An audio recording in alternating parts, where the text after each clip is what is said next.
अस्सलाम वालेकुम everyone, I hope you all are keeping well इंशाल्लाह ताला। आज की वीडियो में हम क्लास 9 मैथ एक्सरसाइज नंबर 2.2 का पार्ट 3 करेंगे। ये क्वेश्चन आपके सामने है, find the unknown in the following. यानी इनमें जो आपके पास अल्फ़ाबेट हैं, वेरिएबल हैं ए, एक्स, वाई, जेड, जिनकी वैल्यू हमें नहीं पता वो हमें मालूम करनी है। ये फर्स्ट क्वेश्चन आपके सामने है, log 32x is equal to 1/2। तो इन क्वेश्चंस में आपने सबसे पहले करना क्या है कि इनको एक्सपोनेंशियल फॉर्म में लाना है। एक्सपोनेंशियल फॉर्म में लाने का तरीका हम इससे पिछली एक्सरसाइज में देख चुके हैं। सबसे पहले हमें इसे एक्सपोनेंशियल फॉर्म में लाना है। तो एक्सपोनेंशियल फॉर्म में लाने का तरीका आपके पास क्या होता है कि log के साथ जो नंबर आपके पास लिखा हुआ है, ठीक है, नंबर हो या वेरिएबल हो, वो आपके लिए बेस है। आप उसे लिख लें 32, ठीक है, वो आपकी बेस बनती है। जो इज़ इक्वल टू के बाद नंबर होता है वो उसकी एक्सपोनेंट बनता है, यानी 1/2 उसकी पावर बनेगा। और जो लॉग के साथ यहाँ नंबर लिखा होता है वो इज़ इक्वल टू के बाहर आ जाता है, ठीक है। अगर आपने लॉग फॉर्म से एक्सपोनेंशियल फॉर्म में वैल्यू को लाना है तो आपने ये ध्यान में रखना है कि जो लॉग के साथ नंबर है वो आपकी बेस है, जो इज़ इक्वल टू के बाद है वो उस नंबर की एक्सपोनेंट यानी पावर है, और जो लॉग के साथ नंबर है वो इज़ इक्वल टू के बाहर आ जाएगा। इसके बाद आपने क्वेश्चन को सिंप्लीफाई करना है। देखें 32 इसी तरह रहा, जिस तरह पहले मैंने आपको एक्सप्लेन किया है कि अंडर रूट, जिस तरह हमने पहले भी कई बार देखा है कि अंडर रूट, अगर किसी वैल्यू के ऊपर अंडर रूट लगा हुआ है तो हम उसको हटाकर 1/2 लिख सकते हैं, ठीक है। यानी सिंपल अंडर रूट का मतलब आपके पास क्या है 1/2। तो यहाँ पर हम उसका रिवर्स करेंगे, 1/2 जो लिखा हुआ है इसके बजाय हम क्या लगा देंगे, अंडर रूट, ठीक है। इस वैल्यू के ऊपर आपने अंडर रूट लगा दिया, इज़ इक्वल टू एक्स। अब अंडर रूट में जब कोई वैल्यू होती है उसको सिंप्लीफाई करने के लिए आपने उसका एलसीएम लेना होता है। 32 का आपने एलसीएम लेना है। एलसीएम हमेशा हम छोटे नंबर से स्टार्ट करते हैं, 2 से हो सकता है, 2 से स्टार्ट करेंगे। देखें 2 1 ज़ा 2, 2 6 ज़ा 12, 2 8 ज़ा 16, 2 4 ज़ा 8। यहाँ पर एलसीएम लेकर दिखा देती हूँ मैं आपको। 2 1 ज़ा 2, 2 6 ज़ा 12, 2 8 ज़ा 16, 2 4 ज़ा 8, 2 2 ज़ा 4, 2 1 ज़ा 2। सही है, यानी 32 का एलसीएम लेने के बाद आपके पास 1 2 3 4 5 टाइम्स आपके पास 2 है। आपने इस 32 की जगह अंडर रूट में अब क्या लिख देना है, जो आपके पास आया है 5 टाइम 2, 1 2 3 4 5। फिर इज़ इक्वल टू के बाद आपके पास एक्स था, वो इसी तरह रहा। अब अंडर रूट में जो वैल्यू होती है उनमें जो दो सेम नंबर्स होते हैं उनके पेयर बन जाते हैं। मीन्स ये दोनों सेम इनके पेयर बन गए, ये दोनों सेम इनके पेयर बन गए, ठीक है। ये जो 2 है यहाँ पर दूसरा 2 नहीं है जिसके साथ पेयर बन जाता, तो ये अंडर रूट के अंदर ही रहेगा, और जिनके पेयर बन जाते हैं वो अंडर रूट के बाहर आ जाते हैं। फॉर एग्जांपल इन दोनों के पेयर बन गए, बाहर आ गया, इन दोनों के पेयर बन गए, ये भी बाहर आ गया, और जो अंडर रूट के अंदर जिस नंबर का पेयर नहीं बना वो अंडर रूट के अंदर एज इट इज़। यहाँ पर आपके पास 2 × 2 आपके पास 4 हो गए, जो अंडर रूट में 2 था वो एज इट इज़ रहा। बस ये एक्स की वैल्यू आपने मालूम कर ली, ठीक है। मैं दोबारा से एक्सप्लेन कर देती हूँ। देखें 32 आपके पास जैसा था, सबसे पहले आपने जब लॉग फॉर्म में आपको वैल्यू गिवन हो और उसमें से जो वेरिएबल है उसकी वैल्यू आपने फाइंड आउट करनी है, ठीक है। क्वेश्चन में था find the unknown in the following, यानी इनमें जो अननोन है जिनकी वैल्यू हमारे पास नहीं है वो हमें मालूम करनी है। तो सबसे पहले हम लॉग फॉर्म से क्वेश्चन को एक्सपोनेंशियल फॉर्म में ले आए। एक्सपोनेंशियल फॉर्म में लाने के बाद आपने 32 एज इट इज़ लिखा। मैंने आपको ये पहले भी एक्सप्लेन किया है कि अंडर रूट का मतलब 1/2 होता है। अगर किसी वैल्यू के ऊपर से हम अंडर रूट हटाते हैं तो 1/2 लिख देते हैं। तो यहाँ पर हम उसका रिवर्स कर रहे हैं, 1/2 के बजाय हमने इस वैल्यू के ऊपर अंडर रूट लगा दिया है। अब अंडर रूट के अंदर अगर कोई वैल्यू है तो उसको सॉल्व इस तरीके से किया जाता है कि उस नंबर का आपने एलसीएम लेना है, ठीक है। अब एलसीएम हमेशा आप छोटे नंबर से स्टार्ट करते हैं। तो यहाँ पर हमने इसका एलसीएम निकाला 32 का। 2 1 ज़ा 2, 2 6 ज़ा 12, 2 8 ज़ा 16, 2 4 ज़ा 8, 2 2 ज़ा 4, 2 1 ज़ा 2। तो आपके पास 5 टाइम्स 2 है। आपने 32 की जगह पर जो 5 टाइम 2 आपके पास आया वो लिख दिया है।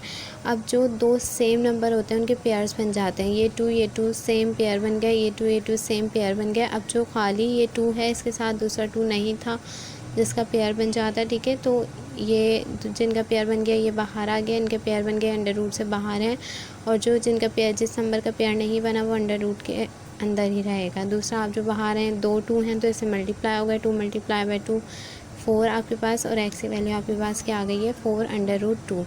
अब नेक्स्ट क्वेश्चन पर आ जाते हैं। नेक्स्ट क्वेश्चन में भी हमने यही काम करना है कि सबसे पहले हम एक्सपोनेंशियल फॉर्म में लाएंगे।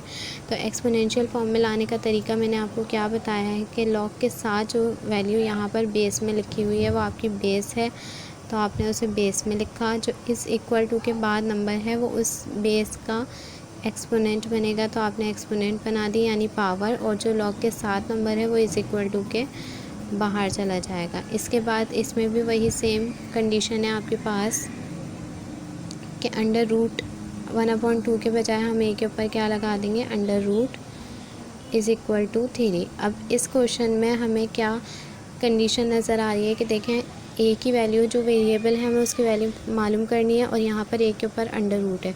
तो अंडर रूट अब किस तरीके से ख़त्म होता है मैथ में या कहीं पे भी आपको वैल्यू के ऊपर से अंडर रूट हटाना है तो आप स्क्वायर लेते हैं, ठीक है।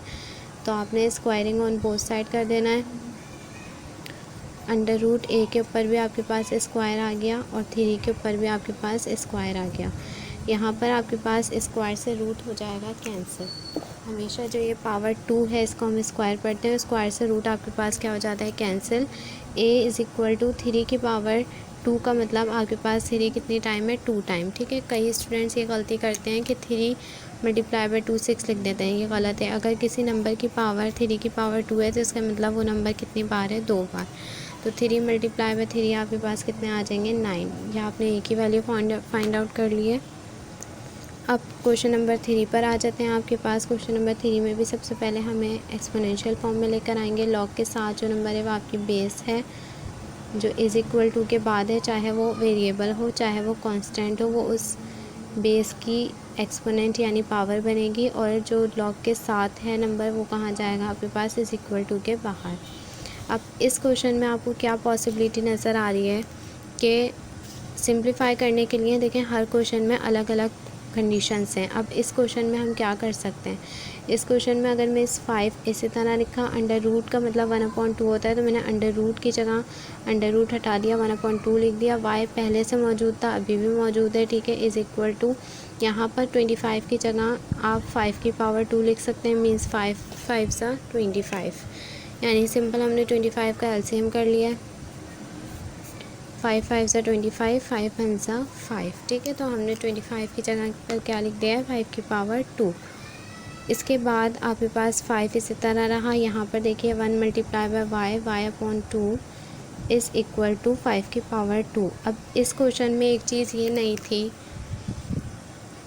कि जब भी आपके पास बेस सेम हो जाएं तो वो कैंसिल हो जाती हैं। फॉर एग्ज़ाम्पल यहाँ पर 5 और 5 ये इज़ इक्वल टू के बाद जो दोनों हैं बेस ये दोनों सेम हैं, तो अब ये कैंसिल हो जाएंगी। और जो हमारे पास एक्सपोनेंट है यानी पावर है उनका कंपैरिजन कर लेंगे हम।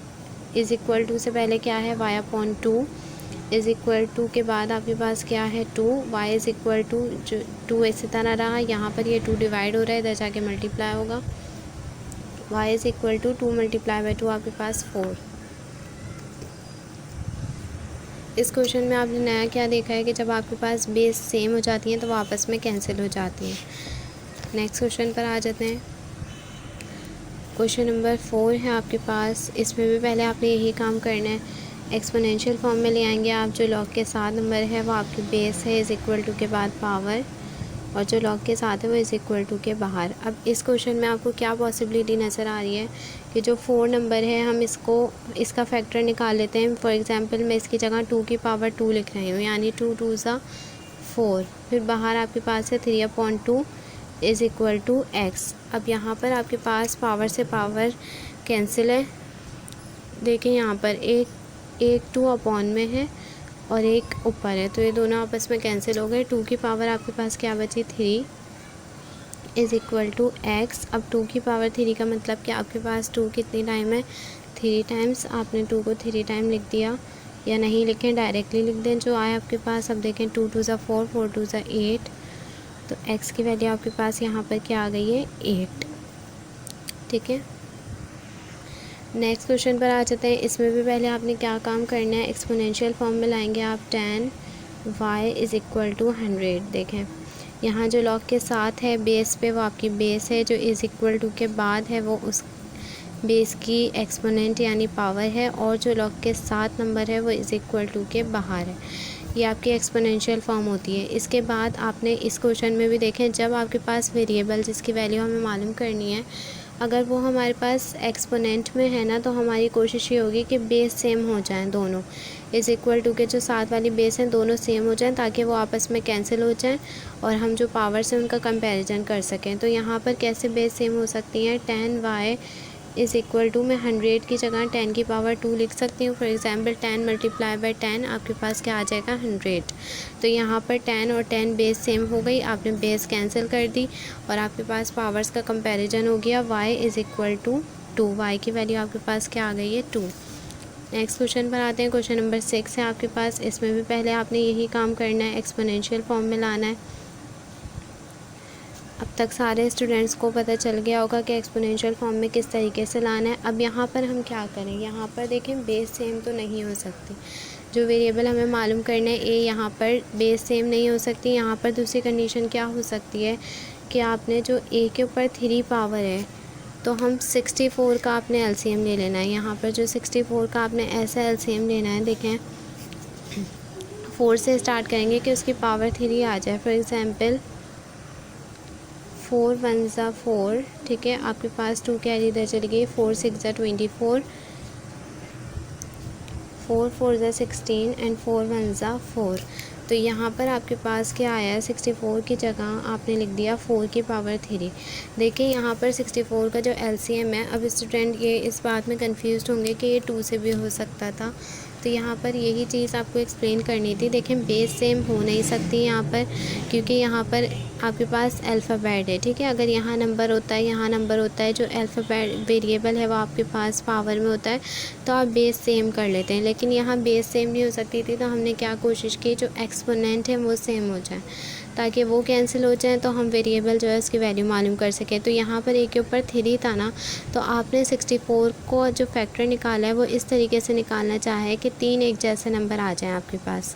होने को 64 का एलसीएम आप 2 से भी ले सकते थे, लेकिन आपने 4 से ले लिया, ठीक है। अब आपके पास 4 की पावर 3 आ गई यहाँ पर, यानी 4 को 3 टाइम्स करने से आपके पास 64 आ जाएगा। अब यहाँ पर आपकी एक्सपोनेंट से एक्सपोनेंट कैंसिल और ए की वैल्यू सिंपल आपके पास क्या आ गई है 4। नेक्स्ट क्वेश्चन पर आ जाते हैं।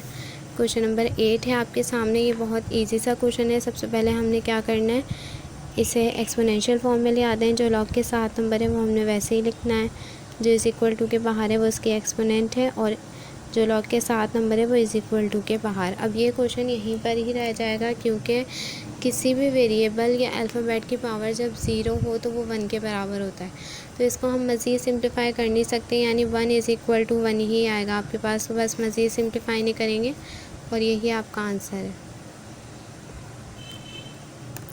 क्वेश्चन नंबर 8 पर आ जाते हैं। क्वेश्चन नंबर 8 में भी सबसे पहले हमने एक्सपोनेंशियल फॉर्म में लाना है। ये बेस है, ये एक्सपोनेंट है आपके पास और जो लॉग के 7 नंबर है वो इज़ इक्वल टू के बाहर है। तो ये क्वेश्चन बहुत ही सिंपल था। इसमें ऑलरेडी एक्सपोनेंशियल फॉर्म में लाने के बाद ही आपके पास बेस सेम हो गई, तो आपने कैंसिल कर दी और y की वैल्यू आपके पास क्या आई है 1।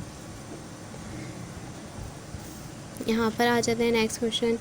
इसमें भी पहले आपने एक्सपोनेंशियल फॉर्म में लाना है। 64 x/2 आपके पास उसकी पावर आ गया इज़ इक्वल टू 8। अब यहाँ पर आप क्या करें कि जो हमें मालूम करना है, देखें वेरिएबल वो एक्सपोनेंट में है, तो अब हम वही पिछला काम करेंगे कि बेस सेम हो जाए किसी तरह।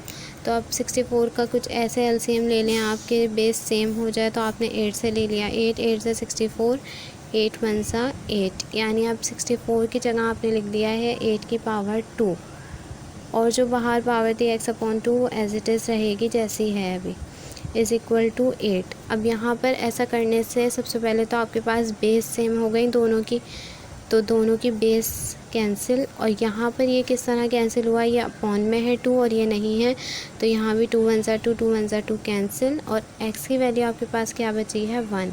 अच्छा, एक स्टेप आप ये कर सकते हैं कि इसको यहाँ पर कैंसिल करने के बजाय यहाँ पर आपने सिर्फ बेस कैंसिल किया, नेक्स्ट स्टेप में भी कर सकते हैं, लेकिन अगर यहाँ करें तो भी गलत नहीं है, डायरेक्टली आप यहीं पे कर दें। तो x की वैल्यू आपके पास क्या बची 1। ये जितने भी क्वेश्चन हमने सॉल्व किए इनके आंसर चेक कर लेते हैं। एक्सरसाइज नंबर 2.2 क्वेश्चन नंबर 3 का 1 का आंसर है आपके पास 4√2, ठीक है, 4√2।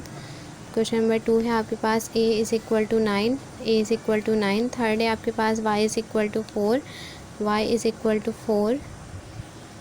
क्वेश्चन नंबर 4 है आपके पास x इज़ इक्वल टू 8, ठीक है, question number 4 x is equal to 8। Question number 5 है आपके पास y is equal to 2, y is equal to 2। Question number 6 है आपके पास a is equal to 4। Question number 7 का आंसर आपके पास a की power 0 is equal to 1। Question number 8 है y is equal to 1 and question number 9 है आपके पास x इज़ इक्वल टू 1, ठीक है। ये मिस्टेकली आपके पास यहाँ पर नहीं 9 ही है। Hope so student exercise number 2.2 का जो आज हमने पार्ट 3 किया है वो आपको क्लियर हो गया हो। ये इम्पॉर्टेंट है, आपके MCQs में इस तरह के बहुत सारे क्वेश्चन आते हैं। इंशाल्लाह नेक्स्ट वीडियो में नेक्स्ट एक्सरसाइज करते हैं इसी चैप्टर की। अल्लाह हाफिज़।